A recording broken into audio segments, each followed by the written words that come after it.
दुनिया के लोगों को शायद मालूम नहीं है, यह मार्गशीर्ष मास है। एक ऐसा महीना, यह मार्गशीर्ष मास एक ऐसा महीना है जिस महीने में आद्रा नक्षत्र के समय, शिव महापुराण की कथा कहती है कि आद्रा नक्षत्र में ब्रह्मा और भगवान विष्णु दोनों ने भगवान शंकर की दिव्य ज्योति शिवलिंग का प्रथम दर्शन किया था। ऐसा पवित्र मास मार्गशीर्ष मास।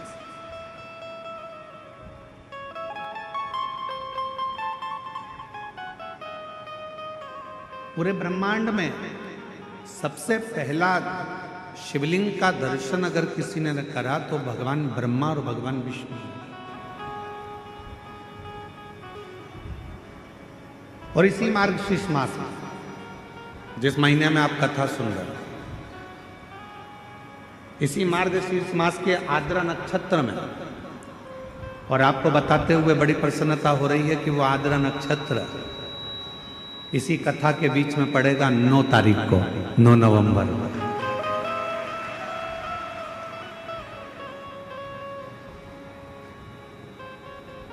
अब लगता है ना कि कवर्धा वालों ने कोई ना कोई ऐसा पुण्य जरूर करा है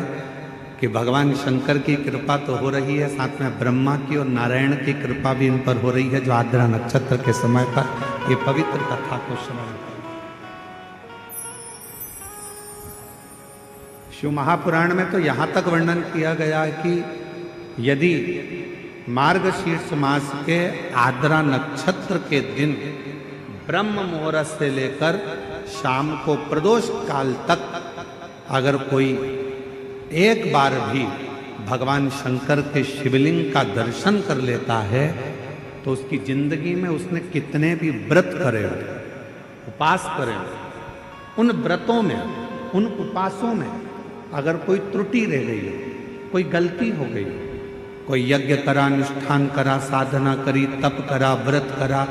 दान करा, पुण्य करा, सत्कर्म करा, उसमें अगर कोई त्रुटि रह जाती है, कोई कमी रह जाती है, कुछ छूट गया होता है, तो केवल मार्गशीर्ष मास के आद्रा नक्षत्र के दिन भगवान शंकर के शिवलिंग का दर्शन कर लेने से वो सारी त्रुटियां समाप्त हो जाती है और शिव की कृपा।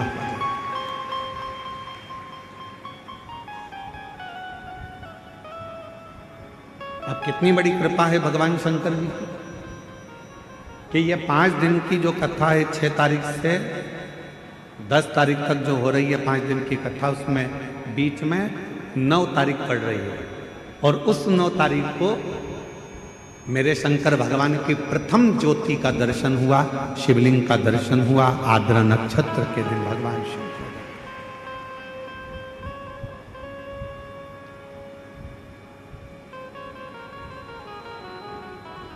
हम निवेदन करेंगे सभी सनातनियों से, सभी शिव भक्तों से, चाहे आप राम जी की आराधना करते हो, चाहे आप भगवान ब्रह्मा की आराधना करते हो, चाहे आप कृष्ण की आराधना करते हो, चाहे आप किसी भी देवी देवता की आराधना करते हो,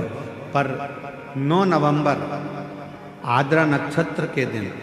मार्गशीर्ष मास के अंतर्गत 9 नवंबर को आद्रा नक्षत्र में शंकर जी के मंदिर में जाकर दर्शन एक बार अवश्य करो और भगवान शिव की कथा का रिस्पान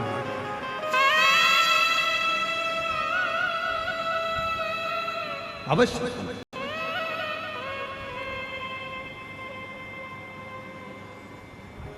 और शंभु शरणे मांगू घड़ी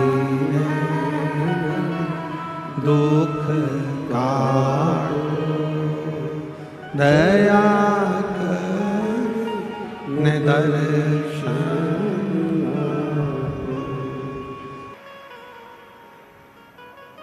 शिव महापुराण की कथा कहती है कि एक नंदी शंकर भगवान के शिवलिंग का मूल माना गया।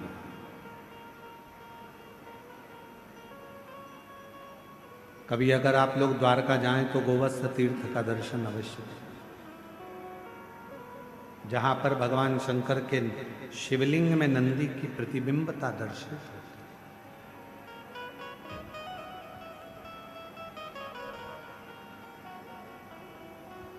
और ये केवल एक प्रसंग नहीं है। एक बार मां जगत जननी जगदम्बा अम्बा मां पार्वती जी ने भी भगवान शंकर के, जब भगवान देवादिदेव महादेव भगवान शंकर कहीं ओझल हो गए, छुप गए, दिखे नहीं, मिलते नहीं, सामने नजर आते नहीं, तब मां पार्वती जी ने भी भगवान शंकर जी से, भगवान नंदी से, नंदीश्वर से, भगवान शिव के बारे में बहुत सारे आराधना करी, साधना। कई लोग हंसी करते हैं, कई लोग हंसी उड़ाते हैं क्या कि नंदी के शिव जी का दर्शन कर कर जब हम जाते हैं और नंदी के कान में अगर मंत्र कहते हैं तो लोग बाग हंसते हैं। बताओ, पत्थर का नंदी है, पाषाण का नंदी है, और उसके कान में ऐसी बात कह कर लोग जाते हैं।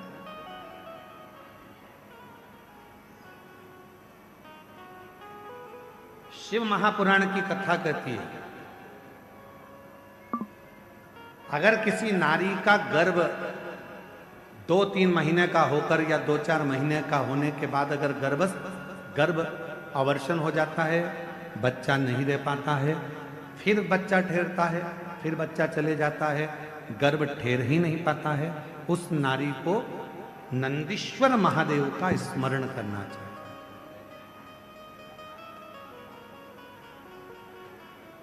सात बेलपत्र शिव जी के सामने जो नंदी विराजमान है उस नंदी पर समर्पित करें। घर में थोड़ा सा चावल पकाकर उसमें थोड़ा मूंग मिलाकर एक बेलपत्र रखकर किसी भी दिन नंदीश्वर महादेव का स्मरण कर कर कोई वृषभ को, कोई बेल को, कोई नंदी को थोड़ा सा चावल, थोड़ा मूंग और एक बेलपत्र रखकर उसको खिला दे। और उसके बाद जब गर्भस्थ धारण करते हैं फिर वो बच्चा समाप्त नहीं होता, पूर्ण बच्चा जन्म लेता है। और उसका भी कथा यहाँ, उसका भी पत्र यहाँ पर देखो, उसका भी पत्र कहीं बैठे हों तो आ सकते हैं। शंकर शंकर है, वो घड़दानी, वो घड़दानी है। एक विश्वास, एक भरोसा, एक दृढ़ता शिव के प्रति। शिव महापुराण की कथा कहती है, भगवान शंकर का चरित्र कहता है, शिव तत्व कहता है। स्वयं मां जगतजननी जगदम्बा नंदी के पास बैठकर नंदी से अपने हृदय की बात कहती हैं।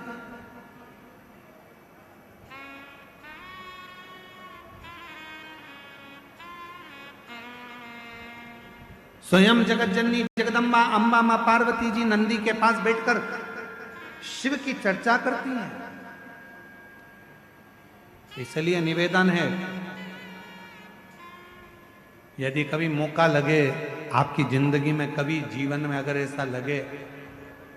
कि बहुत दुख है, बहुत तकलीफ है, बहुत कष्ट है, एक बेलपत्र अपने हाथ में रखो, उल्टे हाथ में, सीधे हाथ से उस बेलपत्र पर अपना हाथ रखिए, नंदीश्वर महादेव का स्मरण करिए, 7 बार श्री शिवाय नमस्तुभ्यम कहिए। फिर उस बेलपत्र को सीधे हाथ में रहकर, जो नंदी शिवजी के मंदिर में है,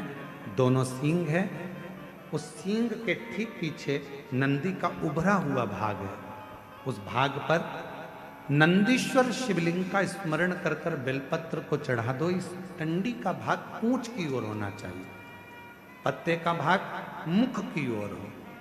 और उस बेलपत्र को बाबा के चढ़ाकर, कितना भी दुख हो जिंदगी में, कितना भी कष्ट हो, नंदीश्वर महादेव का जब स्मरण आप करने लगते हो तो धीरे धीरे वो दुख कटना प्रारंभ हो जाता है, शिव हाथ पकड़ना प्रारंभ। नंदीश्वर शिव ओघड़दानी है।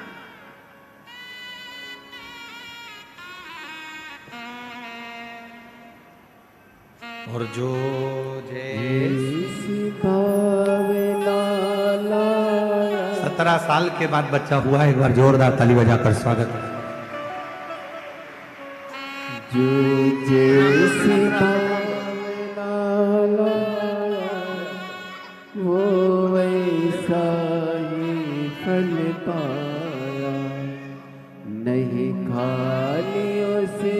लौटाया, वो मन ही मन हर्षाया,